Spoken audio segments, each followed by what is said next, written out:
Can you believe it's been 30 years since this film about an orphan boy who befriends a captive orca whale and an ailing amusement park came out? Well, you better believe it. Prepare yourselves, because here's my review of Free Willy. Big D's Entertainment Rankings and Reviews.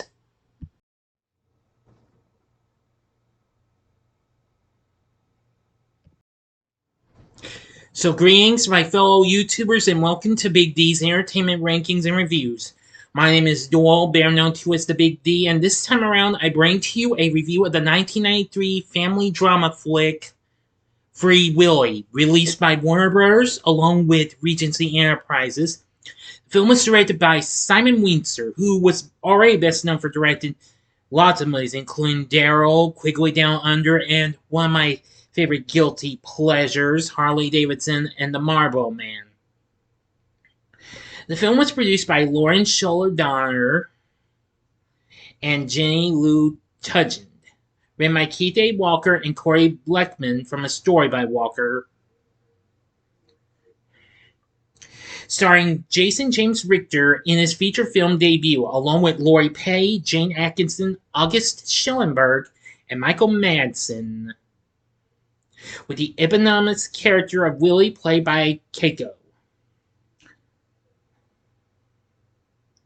Now, as I've already mentioned, it's about a young orphan boy who befriends a captive orca whale and an ailing amusement park. This film was a pretty big hit and what have you, and got good reviews. The film was released on this day, July 16th, 1993. Henceforth, today is the film's 30th anniversary. Anyway, it would also be the only film that Keith A. Walker actually wrote before he passed away in late December of 1996. Anyway, here's our story. On the Pacific Northwest coastline, a pod of killer whales are peacefully swimming. The pod is tracked down by a group of whalers. One of the orcas gets trapped and is separated from his family and is sent to the Northwest Adventure Park. Months later, in Portland, Oregon, Jesse, a 12-year-old runaway who was abandoned by his birth mother, is roaming the streets with his friends, begging for money and stealing. To evade police in pursuit, Jesse breaks into a building that turns out to be the Adventure Park's orca viewing area.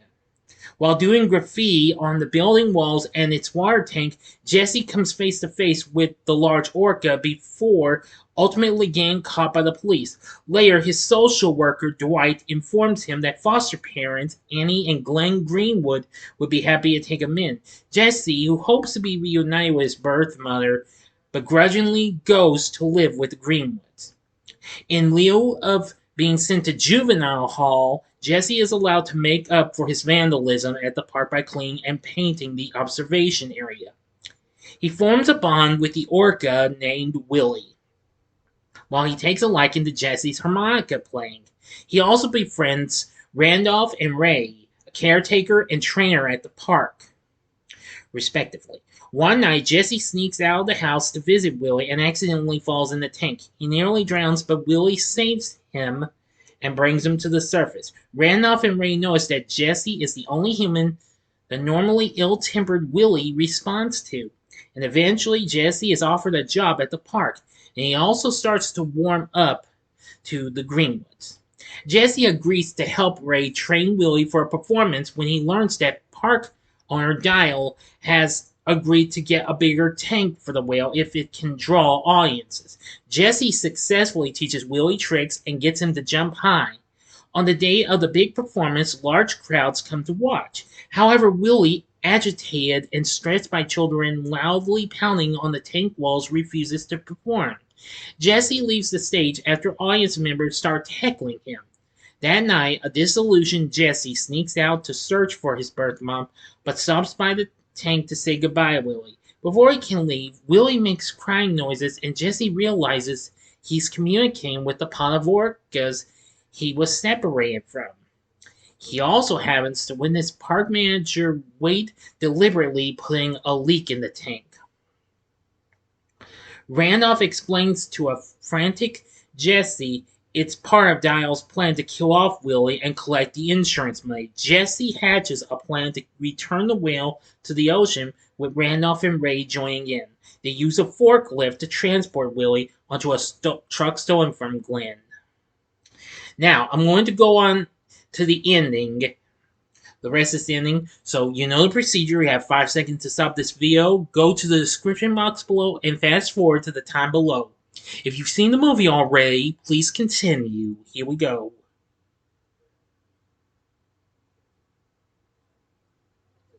Okay, you've been warned.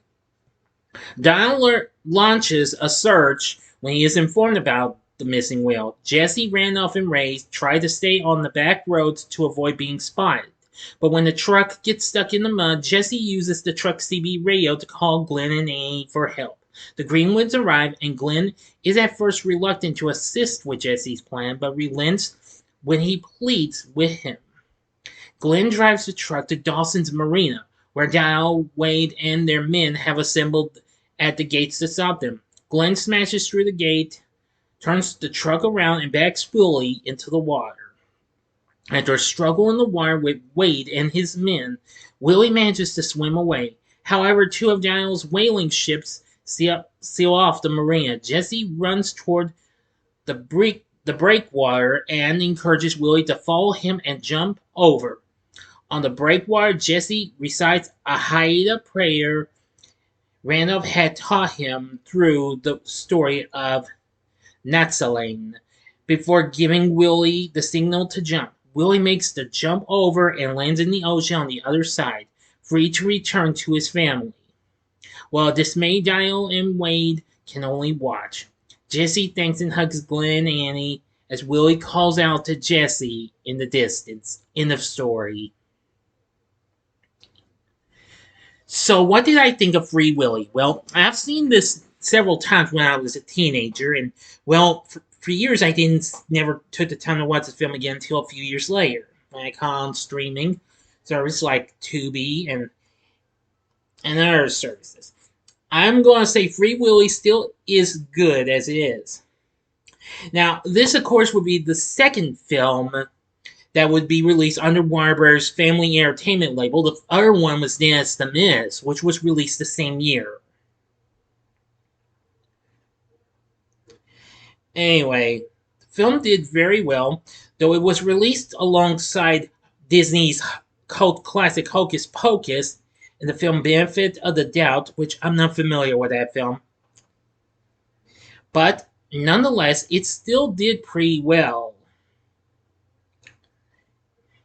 And made $76 million, but then in 2021 it got a re-release in some domestic markets, bringing the film's overall gross to $153 million worldwide.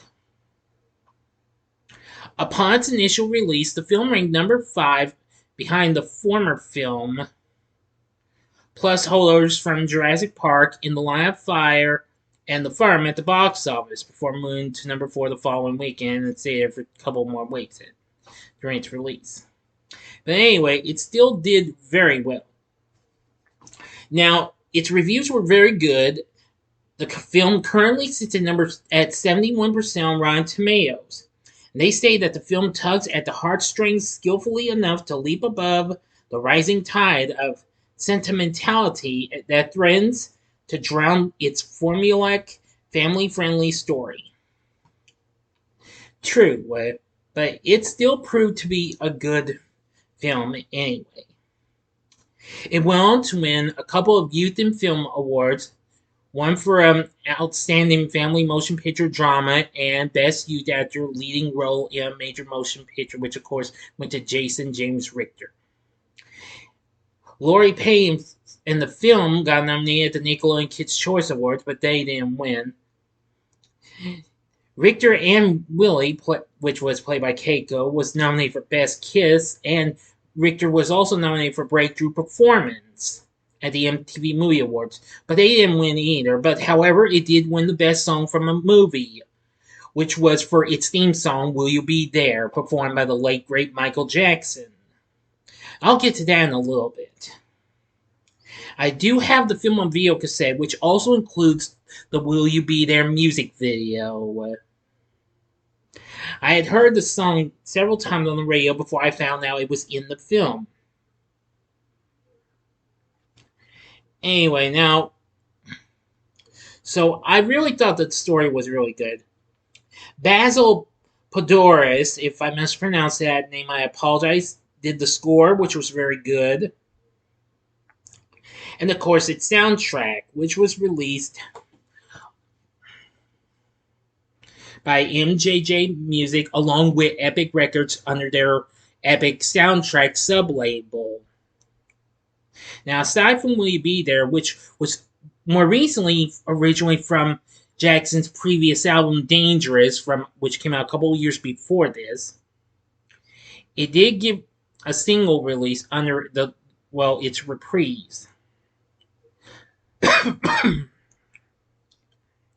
And became a top 10 hit. There's other songs on the album that include Keep On Smiling, performed by NKOTB, which that was formerly New Kids on the Block. Let's see.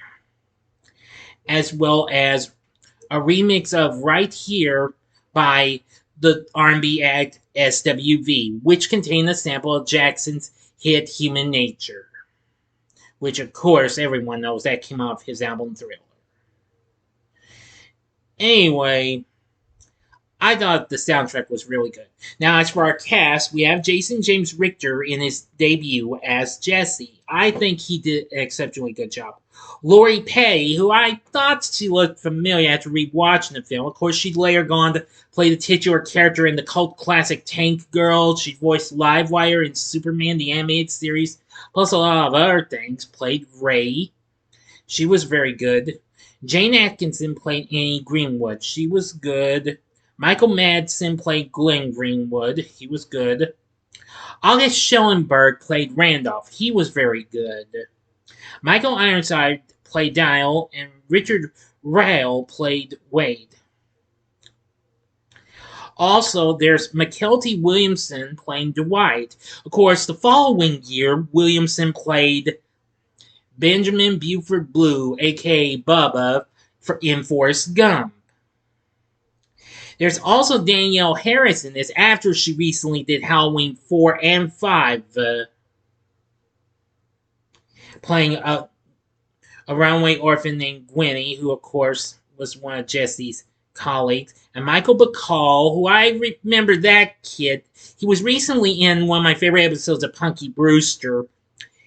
I'm pretty sure that's him. But I might be wrong, though. No, I think I'm thinking of another Bacall kid. Apologies. But of course, he'd appear in numerous movies and TV shows. He played Perry, another runaway orphan, who was an ally of Jesse's. Anyway, enough said. The cast was really good. So was the story. Was good. The music and the score was really good. Oh yeah, but I also gotta give credit to the orca whale known as Keiko, who did an exceptionally good job as Willy. Free Willy would become such a big success. Well, it became a small franchise that gave out 2 sequels that were released in theaters. Yeah, I know the second one, but I failed to watch that. I've been wanting to watch those sequels, and there was a direct-to-video reboot of the film that starred Bindi Irwin, the daughter of the late great Steve Irwin, the crocodile hunter, as well as an animated television series, which you can expect a Saturday morning TV log of that 1 week from this Saturday. But overall, with everything I've said about this film, I think it's still pretty good the way I remember it. So, but would I recommend Free Willy? I'd say sure, go ahead. Give it a try. Or give it a one-time watch, maybe. I'd say yeah. This is going to be a draw between sure go ahead and give it a one-time watch. You be the judge. Now, if I do happen to encounter those sequels and the reboot film again, I will certainly look into them, and maybe, mind you, I will review those sometime later down the road, okay? So, what did you think of Free Willy? Let me know in the comments section below. If you liked the video, click the like button, subscribe, and be a part of the Big D Nation. Join me next time when I bring to you a review of Beneath the Planet of the Apes. So I do hope you enjoyed this, and if you did, check out my reviews for these other films with animals, whether they are real or computer animated or what have you. In the upper left-hand corner is my review of a fun-filled live-action take of the ever-popular cartoon canine Scooby-Doo from 2002. Or go to the upper right-hand corner and see my review for another film that involves animals, but it's an anime, and Danielle Harris lent her voice to one of the characters in that film. That was the Wild Thornberrys movie. Or if you would like, or you may want to see the other film with the Wild Thornberrys, plus the Rugrats. See my review of Rugrats Go Wild. And the bottom right hand corner is the button you can click to subscribe. If you like rankings and reviews on movies, TV, music, video games, etc., then I'm your guy. Thanks for watching. Until next time, I'm the Big D saying, see ya.